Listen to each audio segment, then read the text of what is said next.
Selamat sore pemirsa, kita kembali berjumpa dalam program Sumatera Utara hari ini edisi Jumat 17 November 2023 bersama saya Hafiz Eko. Dan saya Udrandari Daryolinka. Sejumlah informasi menarik telah disiapkan oleh tim redaksi kami. Berikut berita selengkapnya.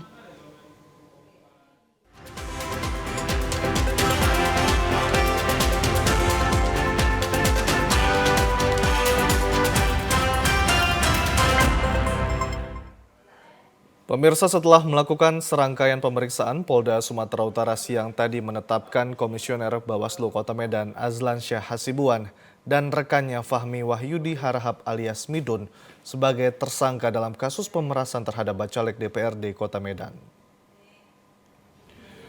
Sebelumnya, tim Saber Pungli melakukan operasi tangkap tangan terhadap 3 orang terduga pelaku pemerasan pada Bacalek DPRD Kota Medan di sebuah hotel pada Selasa malam. Selain mengamankan 3 orang terduga pelaku, tim Saber Pungli yang dipimpin Ketua UPP Saber Pungli Sumut Kombes Pol Wahyu Kuncoro juga mengamankan barang bukti uang tunai senilai 25 juta rupiah. Kabid Humas Polda Sumut Kombes Pol Hadi Wahyudi menyebut, selain penetapan 2 tersangka atas kasus dugaan pemerasan, saat ini pihaknya masih memeriksa beberapa saksi dan korban.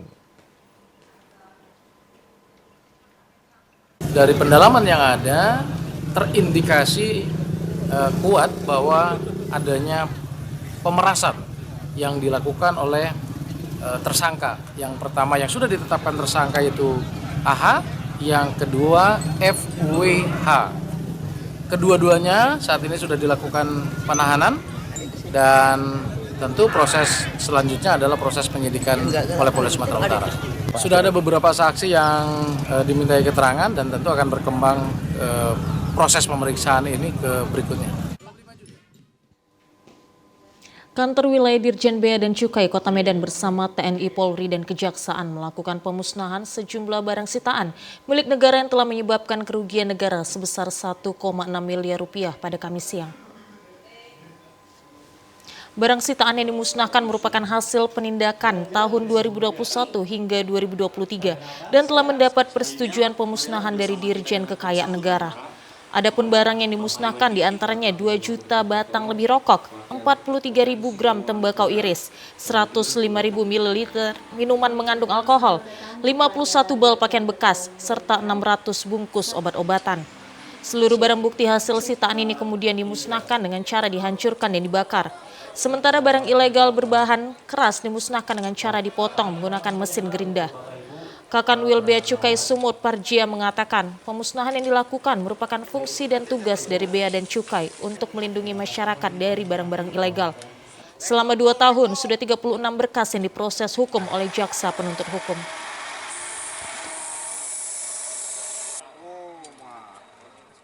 Justru karena ini statusnya menjadi barang milik negara, itu karena tidak bisa dilakukan penyidikan. Kalau dilakukan penyidikan, itu selama 2 tahun itu ada 36 berkas ya, yang sekarang sudah proses hukum, ada yang sudah diadili, ada yang malah masih di proses penuntutan di jaksa penuntut umum. Ini beda dengan status hukumnya, beda dengan tentu kalau tadi itu merupakan barang sitaan yang sekarang prosesnya ada di peradilan ya. Jalan lintas Sumatera Medan Padang yang tertimbun material longsor di Desa Muara Mais, Kecamatan Tambangan, Mandailing, Natal sudah dapat dilalui kendaraan dengan sistem buka tutup jalan. Badan Penanggulangan Bencana Daerah berkoordinasi dengan Dinas Pekerjaan Umum Mandailing, Natal menurunkan 2 alat berat ekskavator untuk membersihkan material lumpur dan bebatuan yang menutupi ruas jalan lintas Sumatera di Desa Muara Mais, Kecamatan Tambangan, Kabupaten Mandailing, Natal. Longsor yang terjadi pada pukul 1 dini hari kemarin sempat membuat arus lalu lintas lumpuh total selama 12 jam. Petugas Satuan Lalu Lintas Polres Mandailing, Natal menerapkan sistem buka tutup jalan sehingga kendaraan roda 2 dan 4 dapat kembali melintas. Setelah 3 jam dilakukan pembersihan, arus lalu lintas kembali normal.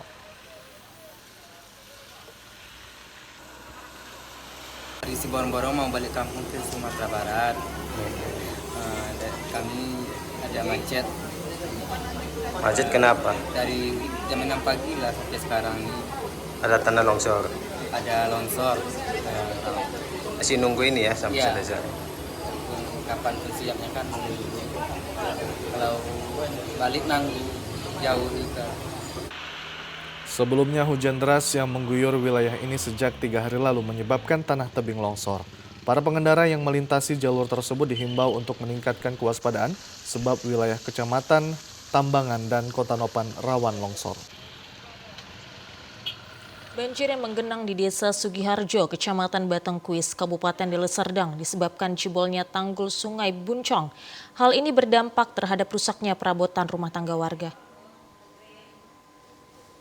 Pasca hujan deras yang terjadi 4 hari lalu di Desa Sugiharjo, Kecamatan Batangkuis, beberapa kawasan hingga kini masih tergenang air. Air Sungai Buncong melimpah ke anak sungai hingga menggenangi permukiman dan lahan pertanian warga. Dampak dari banjir ini banyak barang-barang milik warga rusak, seperti buku-buku anak sekolah dan perabotan rumah tangga. Pasca terjadinya banjir, sejumlah warga saat ini tengah melakukan pembersihan rumah dan tempat ibadah. Kepala Pelaksana Penanggulangan Bencana Daerah Kabupaten Deli Serdang, Amos F. Karu mengatakan, penyaluran bantuan berupa dapur umum dan posko kesehatan masih disiagakan. Namun jika esok hari cuaca telah membaik dan air sudah tidak menggenangi rumah warga, maka posko dan dapur umum akan ditutup. Hari ini kita sudah koordinasi dengan PU, SDA BMBK Kabupaten Deli Serdang, dan BWS 2 Provinsi Sumatera Utara juga sudah ke lokasi untuk mengecek dan mengantisipasi daripada tanggul yang jebol. Dan perlu disampaikan juga bahwasanya sampai hari ini kegiatan belajar mengajar bagi sekolah dasar negeri seperti terlihat di belakang ini masih kita liburkan sampai hari ini sambil menunggu air surut baru kita aktifkan kembali sekolah. Sementara salah seorang warga Ibu Kamisa mengatakan pemerintah harus dapat mencarikan solusi agar wilayah ini tidak lagi menjadi langganan banjir yang membuat aktivitas masyarakat menjadi terganggu. Karena jalannya macam gini lah Pak, kurang tinggi. Katanya ini perlu dibangun lagi lah Pak, jalan kami ini. Biar supaya nggak melimpah airnya sama banjir. Ini nanti 1 minggu baru selesai nanti banjirnya nih Pak. Rumah pecah-pecah, semen pecah-pecah, macam WC itu pun nggak bisa dipakai, hancur semua.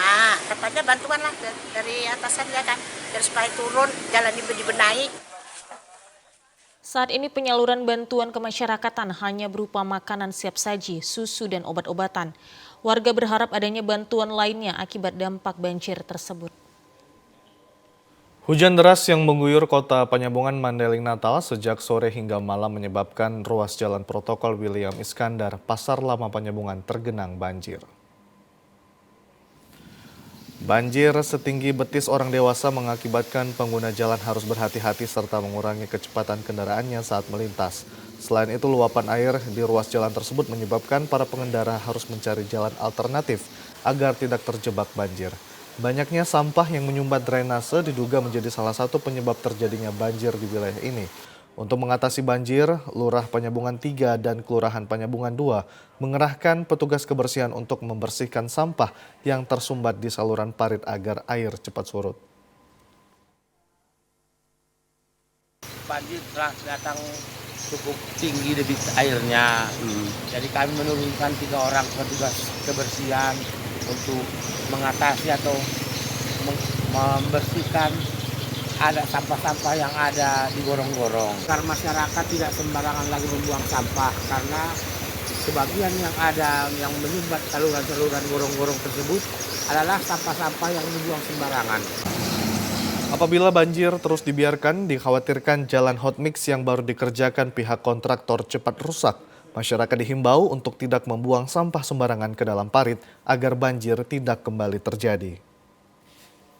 Curah hujan yang tinggi menyebabkan hasil panen petani berkurang dan berdampak pada harga bawang merah di pasar tradisional Pasar Baru Penyambungan, Mandailing Natal terus mengalami kenaikan. Sebelumnya bawang merah dijual dengan harga Rp20.000 per kilogram, kini naik menjadi Rp28.000 per kilogramnya. Para pedagang belum mengetahui secara pasti penyebab harga kebutuhan pokok ini naik sejak 1 pekan terakhir.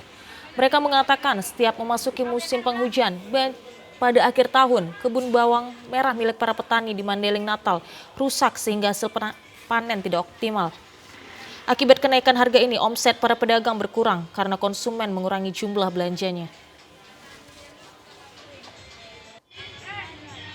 Saya kira adalah bang 8.000 per kilo. Untuk jenis bawang merah ya? Ya, jenis bawang merah bang. Kendalanya sih bang, kadang yang pedagang udah biasa ya kan. Ya. Tapi kalau yang yang baru-baru lah dibilang. Kadang suka masih untuk kaget. Oh kaget gitu ya bang ya? Iya. Oh, jadi selama ini menurut abang itu apa faktornya itu bang? Faktornya mungkin kadang cuaca bang, cuaca ya kan, hujan kan.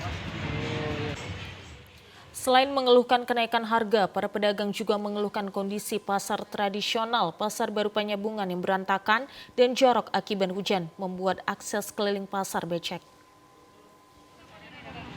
Harga daging ayam di kota Gunung Sitoli berangsur normal setelah mengalami kenaikan hingga Rp35.000 per kilogram beberapa waktu lalu. Perbedaan harga daging ayam di sejumlah lokasi di kota Gunung Sitoli saat ini bervariasi, yakni Rp30.000 dan Rp31.000 per kilogram. Pedagang di kawasan Kecamatan Gunung Sitoli Utara ini mengatakan harga tersebut termasuk normal karena sempat mengalami kenaikan hingga Rp35.000.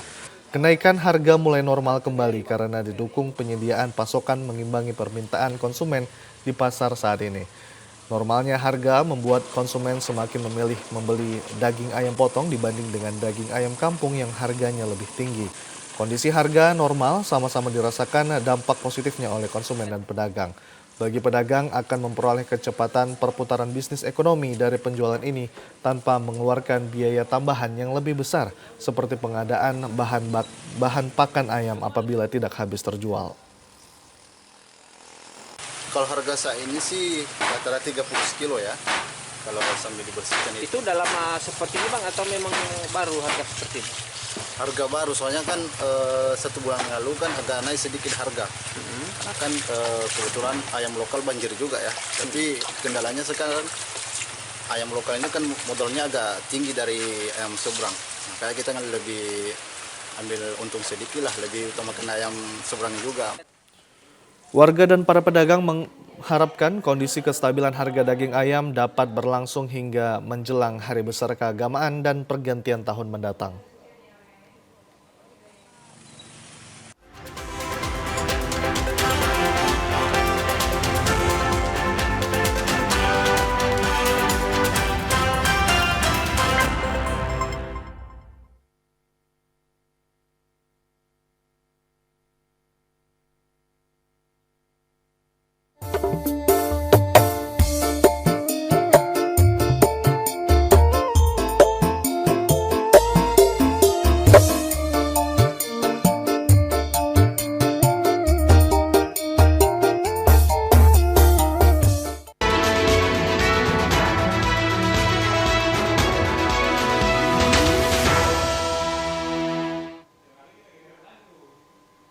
Jelang pemilu 2024, Bawaslu Sumatera Utara melakukan penguatan aparatur pengawas dan revisi penyusunan dana hibah serta percepatan anggaran akhir tahun 2023 yang diikuti anggota Bawaslu Sumut di Hotel Radisson, Medan kemarin. Kelembagaan ad hoc dituntut untuk mampu menjalankan tugas pengawasan agar berjalan optimal, sehingga penguatan aparatur pengawas pemilu 2024 menjadi fokus utama Bawaslu Sumatera Utara. Kegiatan ini meliputi penguatan SDM dalam meningkatkan kapasitas aparatur pengawas dan sekretariat Panwaslu Kecamatan dalam memberi dukungan teknis kesekretariatan. Penguatan ini juga sebagai upaya untuk menyiapkan SDM anggota Bawaslu Sumatera Utara yang telah dilantik 3 bulan lalu. Humas Bawaslu Sumatera Utara, Saud Buang Manalu mengatakan, menuju Pilkada 2024 seluruh aparatur pengawas telah siap menjalankan tugasnya di masing-masing bidang.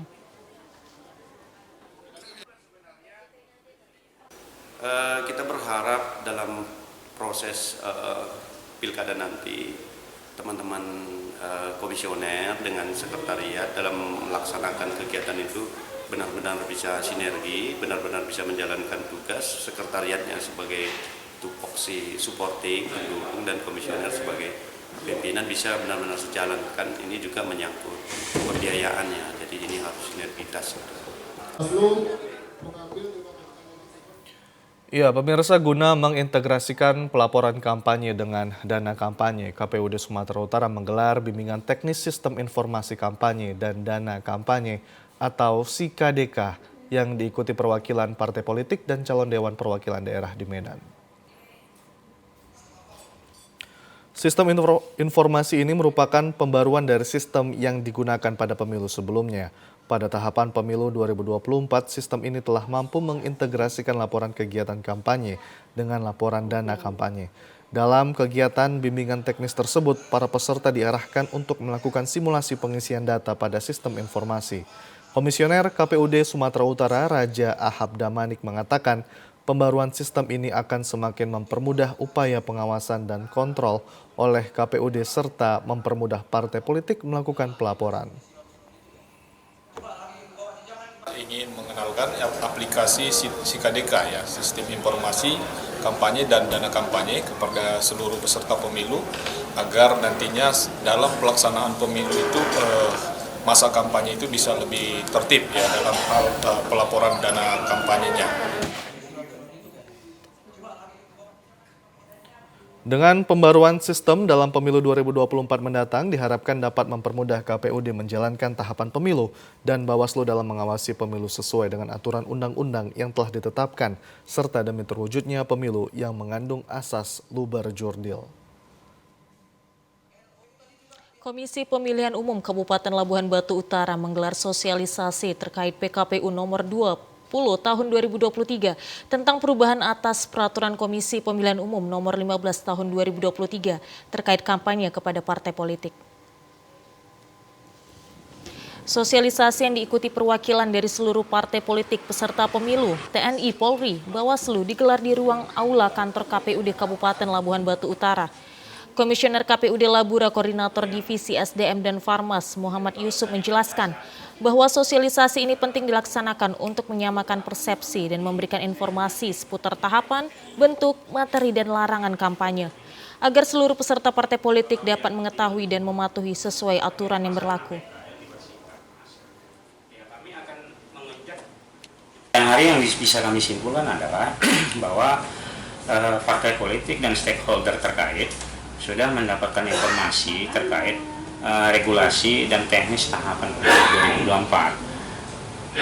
Di antaranya seperti tahapan kampanye, kemudian di dalamnya itu ada metode kampanye, kemudian ada pendaftaran pelaksana kampanye yang semuanya ini harus tersampaikan informasinya kepada para peserta pemilu dan stakeholder sehingga nanti pada tanggal tahapan kampanye semua sudah terlaksana dengan baik dan semua sudah siap menyambut pemilu 2024 dalam kegiatan tahap kampanye tersebut. Proses tahapan kampanye. KPUD Labura berharap sosialisasi ini dapat memberikan pemahaman kepada seluruh pihak terkait ketentuan kampanye pemilu 2024 yang akan dimulai pada tanggal 28 November 2023 mendatang sehingga dapat berjalan dengan tertib, aman, dan lancar.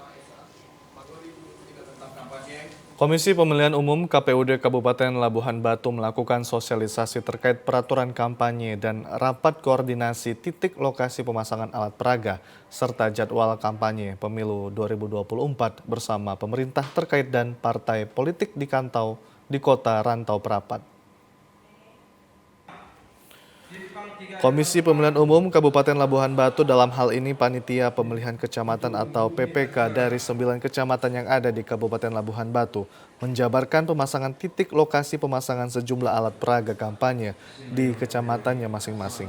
Dalam rapat koordinasi ini KPUD Labuhan Batu melibatkan Bawaslu bersama pemerintah daerah dan partai politik serta TNI Polri untuk mengetahui titik lokasi dan pemasangan alat peraga kampanye sudah ditentukan oleh Panitia Pemilihan Kecamatan. Salah seorang komisioner Divisi SDM KPUD Labuhan Batu Syahfizal Ritonga menjelaskan, titik lokasi ini sudah ditentukan dari Panitia Pemilihan Kecamatan di titik mana saja sejumlah lokasi peserta pemilu akan melakukan kampanye serta melakukan pemasangan alat peraga kampanye dapil tersebut.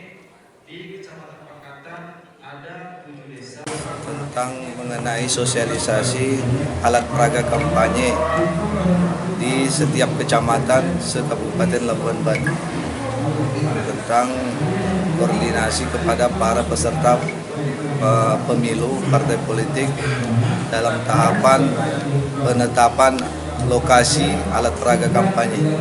Harapannya bisa terjalin komunikasi baik dari peserta pemilu dan KPU dan Forkopimda sendiri agar di lapangan tidak lagi terjadi saling tanya atau karena sudah ditentukan titik-titiknya. Pemirsa, kami akan segera kembali dengan sejumlah informasi lainnya. Tetaplah bersama kami.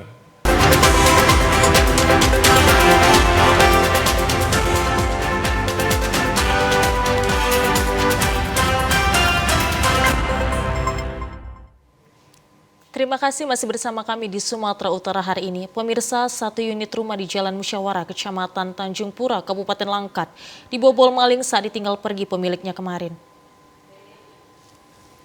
Maling berhasil masuk ke dalam rumah warga melalui pintu dapur yang dibobol dengan menggunakan linggis. Selain membobol pintu dapur, jendela rumah dan tralis juga rusak akibat dibuka paksa dengan menggunakan linggis. Akibatnya tabung gas 3 kg dan peralatan yang berada di dalam dapur hilang dibawa kabur maling. Beruntung pelaku tidak sempat masuk ke dalam ruang utama rumah karena pintu terkunci rapat. Pemilik rumah Fauzi mengaku kesal dengan kejadian tersebut sebab sudah berulang kali terjadi. Ia telah melapor peristiwa ini ke Polsek Tanjung Pura dan aparat kepolisian sudah mengecek kondisi rumah guna pengembangan kasus lebih lanjut. Ya, kami baru pulang ini Bang sama orang tua. Sebelumnya kan saya minggu semalam datang kemari, jemputlah bawa ke Medan orang tua. Jadi ini baru pulang tadi.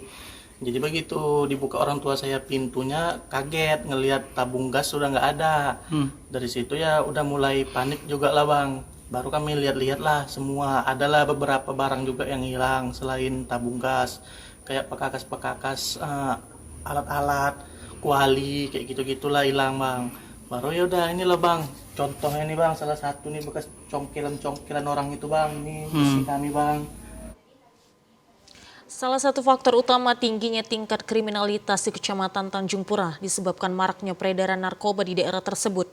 Pemilik rumah dan warga Kecamatan Tanjung Pura berharap agar aparat kepolisian bekerja keras untuk menangkap para pelaku. Berdasarkan hasil survei status gizi Indonesia (SSGI), angka stunting di Kabupaten Toba mencapai 24,8%. Namun dari hasil pengukuran yang dilakukan Dinas Kesehatan Toba hingga bulan Agustus 2023, angka prevalensi stunting turun menjadi 7,35%. Kepala Dinas Pengendalian Penduduk dan Keluarga Berencana Kabupaten Toba, Juliwan Hutapea, pada Forum Koordinasi Percepatan Penurunan Stunting 2023 di Laguboti, Kabupaten Toba mengatakan angka tersebut menurun signifikan jika dibandingkan data dari SSGI tahun 2022 lalu. Juliwan menjelaskan dalam upaya penanganan percepatan penurunan stunting di Kabupaten Toba, pihak Dinas Pengendalian Penduduk dan Keluarga Berencana tahun ini telah menerima penambahan anggaran guna sosialisasi di setiap kecamatan hingga pedesaan. Sementara itu Bupati Toba, Pol Taksitorus mengatakan Pemkab Toba sangat serius menangani stunting terkhusus untuk anak-anak sebagai generasi penerus bangsa. Pemkab Toba juga mengajak seluruh elemen masyarakat berkolaborasi mulai dari pemerintah pusat, provinsi, dan kabupaten untuk memastikan penurunan angka stunting. Menurut Poltak, penanganan stunting di Kabupaten Toba saat ini memerlukan edukasi tentang pentingnya pemenuhan gizi seimbang bagi anak yang dimulai sejak masa kehamilan. Memang angka stunting di Kabupaten Toba 24,8. Tapi hasil dari pengukuran yang dilaksanakan dari Dinas Kesehatan melalui BPJM, untuk kondisi saat ini di Agustus kita tinggal prevalensinya 7,35. Jadi ini yang hasil dari BPJM di Kabupaten Toba. Jadi sangat jauh sekali sebenarnya kalau kita bandingkan dengan hasil SSGI di tahun 2022. Pemkab Toba juga optimis mampu menurunkan angka stunting sekitar 14% pada tahun 2024 mendatang dengan kolaborasi bersama seluruh pihak terkait. PT Kereta Api Indonesia resmi membuka dan memperpanjang jalur lintasan kereta api Sri Lelawangsa pagi tadi di lapangan stasiun kereta api Kota Binjai. PT KAI memperpanjang lintasan yakni terhubung langsung dengan Bandara Internasional Kuala Namu dengan relasi baru Kuala Bingai, Kecamatan Stabat, Binjai, Medan, dan Kuala Namu. Padatnya jalur lalu lintas Kabupaten Langkat, Kota Binjai menuju Medan membuat masyarakat mencari solusi agar tidak terlambat melakukan aktivitas sehari-hari dengan membludaknya pengguna jasa kereta api. Situasi ini membuat masyarakat gembira, khususnya bagi pengguna jasa kereta api. Saran dan masukan dari para pengguna jasa kereta api ini menjadi sumber inovasi bagi PT KAI untuk memperluas dan memperpanjang jalur hingga menuju Kabupaten Langkat. Peresmian jalur kereta api jurusan Stabat, Binjai, dan Kota Medan ini ditandai dengan sidik jari dan penyelenggaraan Fun Run Sri Lelawangsa 6 km yang diikuti lebih dari 500 orang peserta dengan titik start dan finish di stasiun kereta api Kota Binjai. Ratusan masyarakat Kota Binjai, Medan, dan Kabupaten Langkat mengikuti Fun Run dengan hadiah menarik yang disediakan PT Kereta Api Indonesia. Perpanjangan lintasan kereta api sendiri ditandai dengan pengalihan pengelolaan dari PT KAI Divisi Regional 1 Sumatera Utara kepada PT Railing Kereta Api Bandara sejak 1 September 2023 lalu. Sekretaris PT Railing Suprapto mengatakan, kereta api Sri Lelawangsa melayani 10 perjalanan setiap harinya, di antaranya 2 perjalanan relasi Medan-Kola Bingai dengan 8 sisanya relasi Medan-Binjai pulang pergi. Jangan nanti di jalan ada yang naik motor terus juara 1 di sana ya. Untuk perjalanannya nanti jadwal silakan lihat di aplikasi Akses by KAI, komplit di situ nanti ada macam-macam, ada KA Bandara juga. Sedangkan dari Kuala Bingai nanti bisa sampai ke Medan, Medan nyambung sampai ke Bandara Kuala Namu. Harapannya ini bisa sebagai tempat atau sarana mobilisasi masyarakat bepergian atau mungkin bekerja dari wilayah Binjai dan sekitarnya menuju Medan ataupun menuju ke Kuala Namu dan juga bisa meningkatkan perekonomian di wilayah sini. Masyarakat pengguna jasa kereta api berharap agar jalur kereta api bisa menembus perbatasan Kabupaten Langkat sehingga aktivitas dan efisiensi waktu bisa lebih terjamin. Pemerintah Kabupaten Toba mengajak para pelaku UMKM untuk mensukseskan kegiatan Aquabike Jet Ski World Championship Danau Toba pada 22 hingga 26 November 2023 yang digelar di 4 kabupaten yakni Samosir, Karo, Dairi, dan Toba. Bupati Toba Poltak Sitorus mengatakan pihaknya telah mengeluarkan himbauan agar para pelaku UMKM turut mensukseskan acara Aquabike Jet Ski World Championship 2023 dengan memberikan pelayanan terbaik bagi tamu dan pengunjung. Dukungan segenap masyarakat Toba diharapkan akan membawa dampak positif kepada perekonomian masyarakat Toba. Saat ini pemerintah Kabupaten Toba telah melakukan berbagai persiapan untuk menyambut kehadiran para tamu dan pengunjung.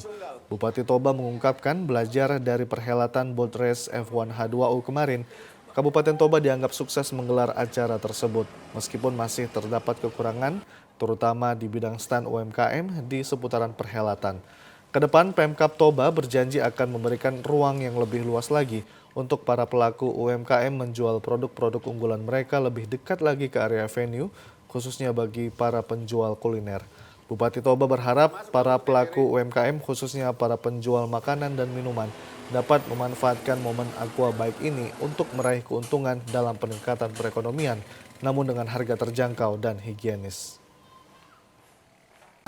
Event Aquabike ini membawa dampak ekonomi yang besar bagi masyarakat kita. Maka sekarang itu kita upayakan pastikan UMKM itu akan dekat ke tempat event ini. Ya, kesempatan ini kita pakai untuk mencari keuntungan bagi masyarakat dengan menjual kebutuhan-kebutuhan penonton seperti makanan, minuman. Sebagai wujud kepedulian sosial kepada masyarakat, PT Perkebunan Nusantara II menggelar pasar murah serta memberikan santunan pada anak yatim di halaman Masjid Ubudiyah Aulawiyah, Desa Limau Manis, Deli Serdang.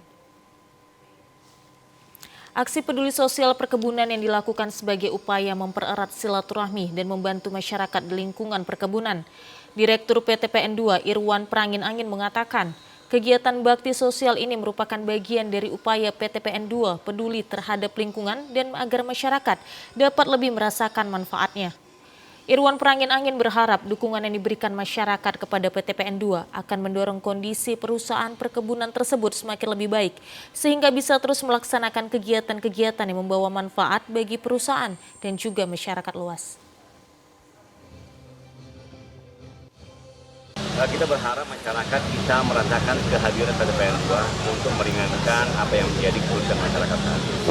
Perlu juga kita ketahui sebenarnya PT PN2 tidak hanya hadir saat ini saja. pada waktu kita mengalami pandemi, PTPN 2 hanya memberikan pasar murah, dan kita menjadi salah satu perusahaan yang untuk menjaga penyangga ekonomi berupa memberikan sembako dengan harga terjangkau kepada masyarakat. Kasubag Humas PTPN 2 Rahmat Kurniawan mengatakan bakti sosial dilakukan dengan memberikan santunan kepada 75 orang anak yatim, bantuan 1 unit becak sampah kepada Camat Tanjung Morawa, 5 unit kursi roda untuk penyandang disabilitas, 50 tenda becak bermotor, serta pencegahan stunting. Pada kesempatan tersebut juga dilaksanakan donor darah, pemeriksaan kesehatan, dan pasar murah sembako. Wujud kepedulian pengurus cabang Nahdlatul Ulama Kota Medan untuk membumikan Al-Quran dibuktikan dengan menggelar Lailatul Ijtima di tingkat kecamatan secara rutin. Sebagai upaya penuntasan buta aksara Al-Quran, pengurus cabang Nahdlatul Ulama Kota Medan menggelar kegiatan Lailatul Ijtima lewat metode Al-Hira dengan sistem 24 jam. Metode Al-Hira merupakan pembelajaran kefasihan membaca Al-Quran. Membaca Al-Quran dengan cara ini diberikan pengurus Nahdlatul Ulama tingkat kecamatan dan dikhususkan bagi mereka yang berprofesi sebagai guru ngaji di lingkungannya. Penerapan pembelajaran metode Al-Hira dalam membaca Al-Quran ini diharapkan mampu mendorong dan memahirkan para pengajar dalam menerapkan ilmu membaca Al-Quran kepada muridnya. Rais Syuriah PCNU Kota Medan Kiai Haji Royhan Nasution mengatakan kegiatan Lailatul Ijtima ini bertujuan mengupas permasalahan para guru madrasah terkait tata cara membaca Al-Quran kepada para murid. Dinamakan dengan Lailatul Ijtima, kalau dalam bahasa kitanya malam pertemuan. Jadi diadakan oleh NU sebagai kegiatan untuk memberikan pendalaman agama terhadap warga-warga itu khususnya dan kepada masyarakat secara umum. Jadi ini kita buat di sini pada tahun ini sudah dua kali yang kedua. Tujuannya untuk memberikan pencerahan tentang agama, yang mana pada malam ini kita akan memberikan pelatihan Al-Quran. Pengurus cabang Nahdlatul Ulama Kota Medan berkomitmen menggelar Lailatul Ijtima secara rutin sebagai langkah nyata membumikan Al-Quran di tengah masyarakat. Pemirsa, berikut informasi perakiraan cuaca di sejumlah daerah di Sumatera Utara dari Badan Meteorologi, Klimatologi, dan Geofisika Wilayah 1 Medan berlaku pada hari Sabtu, 18 November 2023. Assalamualaikum warahmatullahi wabarakatuh. Halo Sobat BMKG, bersama saya Devri Mandoza, Rakirawan BMKG Wilayah 1 Medan akan menyampaikan informasi cuaca untuk wilayah Provinsi Sumatera Utara Sabtu 18 November 2023. Pada pagi hari, kondisi cuaca berawan dan berpotensi terjadi hujan dengan intensitas ringan di wilayah Langkat, Samosir, Toba, Karo, Dairi, Pakpak Barat, Humbang Hasundutan, Simalungun, Pematang Siantar, Asahan, Tapanuli Utara, Tapanuli Tengah, Sibolga, Tapanuli Selatan, Padang Sidimpuan, Mandailing Natal, Kepulauan Nias, Paluta, Palas, dan sekitarnya. Pada siang dan sore hari, berpotensi terjadi hujan dengan intensitas sedang hingga lebat di sebagian besar wilayah Sumatera Utara.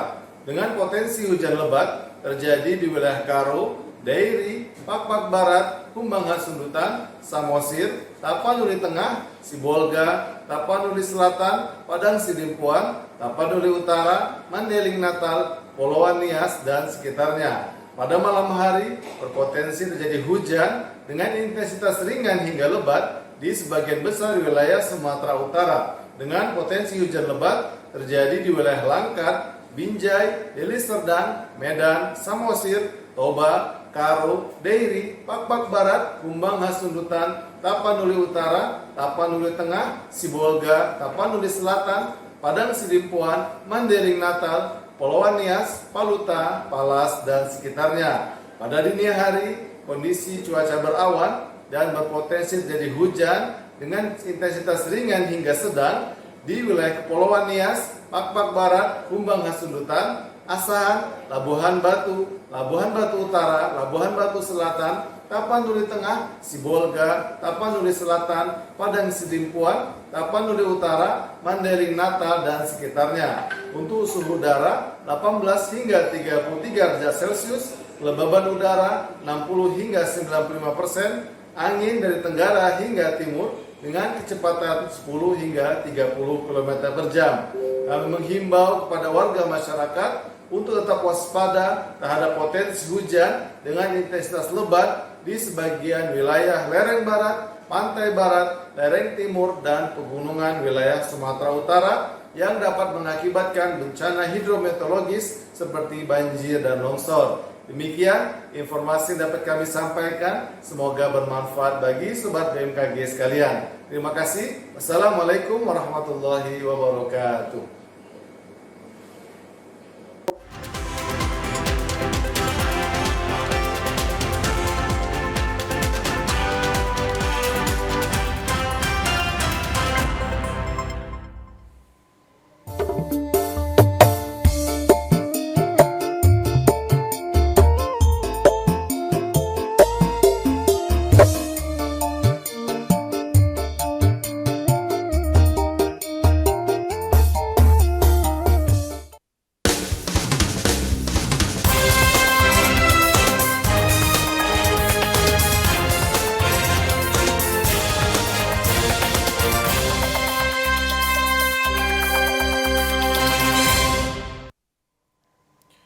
Kejari sungai penuh musnahkan puluhan ribu botol miras yang telah memiliki kekuatan hukum tetap atau ingkrah.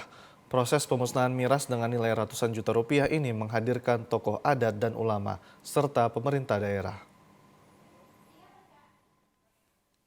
10.000 lebih botol minuman keras ilegal dan 34 liter minuman tua dimusnahkan. Pemusnahan miras ini dilakukan di halaman Kejaksaan Negeri Sungai Penuh. Pemusnahan puluhan ribu botol minuman beralkohol tanpa izin edar dengan berbagai merek ini merupakan miras yang telah memiliki kekuatan hukum tetap atau ingkrah. Miras dengan nilai 300 juta rupiah lebih ini dimusnahkan dengan cara digilas menggunakan alat berat. Proses pemusnahan disaksikan oleh tokoh adat dan ulama, serta pemerintah daerah Kota Sungai Penuh dan Kabupaten Kerinci. Hal itu bertujuan untuk memberikan pesan moral kepada masyarakat sehingga dapat menekan angka kriminalitas. Kita telah melaksanakan putusan pengadilan yang telah berkekuatan hukum tetap, yaitu berupa minuman beralkohol yang dinyatakan harus dilakukan untuk dimusnahkan. Hari ini kami laksanakan, kami sengaja mengundang para alim ulama, tokoh masyarakat, Forkopimda, serta teman-teman media agar ini menjadi sebuah pesan moral kepada masyarakat Kota Sungai Penuh dan Kabupaten Kerinci dalam hal memberantas atau berserta memberantas pesan moral yang diberikan Pak Kejaksaan tadi ini perlu kita tindak lanjuti. Kenapa? Karena pada hari ini lebih dari 10.000 lebih satu tangki ini minuman yang tidak dibolehkan. Kajari Kota Sungai Penuh juga mengajak agar seluruh masyarakat ikut mengawasi peredaran miras dan melaporkan jika mendapati penjualan miras ilegal baik di wilayah Kabupaten Kerinci maupun Kota Sungai Penuh. Ilwan, TVRI Jambi melaporkan. Dalam 1 bulan terakhir, harga cabai di Kota Pagarala mulai naik. Kenaikan harga ini membuat konsumen mengurangi pembelian karena harga yang cukup tinggi. Harga cabai di Kota Pagaralam dalam 1 bulan terakhir menjadi 100.000 per kilogramnya.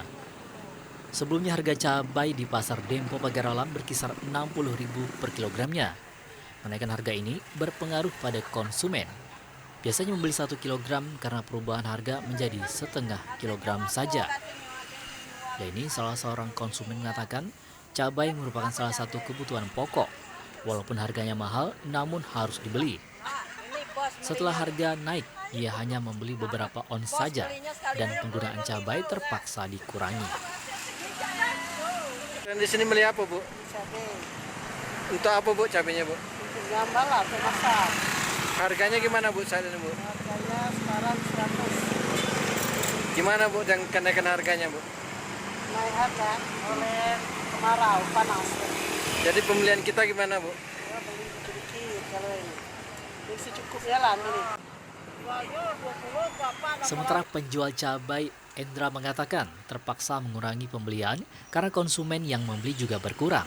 Menurutnya, penyebab kenaikan harga ini belum tahu secara pasti diduga hasil panen yang sedikit. Dirinya berharap agar harga kembali normal. Jualnya berapa, Bu? Jualnya 100, 10, seberapa sekali. Sebelumnya itu berapa harganya, Bu? Sebelumnya 60, 10. Itu kenapa, Bu, naik, Bu? Ada sudah rapi, adanya dikit, panennya dikit kan. Kalau pembelinya gimana, Bu? Belinya cuma 1 on, seberapa dikit juga. Banyak tak yang pembelinya, Bu? Lumayan, cuma belinya dikit. Tommy Ditobari, Tim Liputan, TVRI Sumatera Selatan, melaporkan. Sejak beberapa minggu terakhir, harga sejumlah kebutuhan pokok mengalami kenaikan. Kenaikan kebutuhan pokok banyak dikeluhkan sejumlah masyarakat. Harga kebutuhan pokok, khususnya cabai di Pasar Tebing Tinggi Kabupaten Empat Lawang mengalami kenaikan yang signifikan. Kenaikan itu terjadi pada semua jenis cabai hingga mencapai 100%. Jika sebelumnya harga cabai merah Rp40.000 per kilogramnya, kini naik hingga mencapai Rp100.000 per kilogramnya. Cabai rawit sebelumnya Rp35.000, kini menjadi Rp75.000 per kilogramnya. Sementara untuk cabai keriting Rp45.000 naik menjadi Rp80.000 per kilogramnya. Selain cabai, harga sayur mayur juga mengalami kenaikan kisaran Rp3.000 hingga Rp5.000 per kilogramnya. Mana? Udah beli banyak, beli dikit. Oh, udah baca beli banyak, beli dikit. Itu solusinya bagi pembeli. Biasa beli cabai berapa kilo, Bia? Paling mato ya. Kan lagi ngeluh. Teman tak makan nih. Biasa seperempat, 10. Oh. Sekarang lah mahal galau ya? Dengan balik normal lagi, Mak baca. Harga-harga mahal nih mulai dirasa sejak kapan?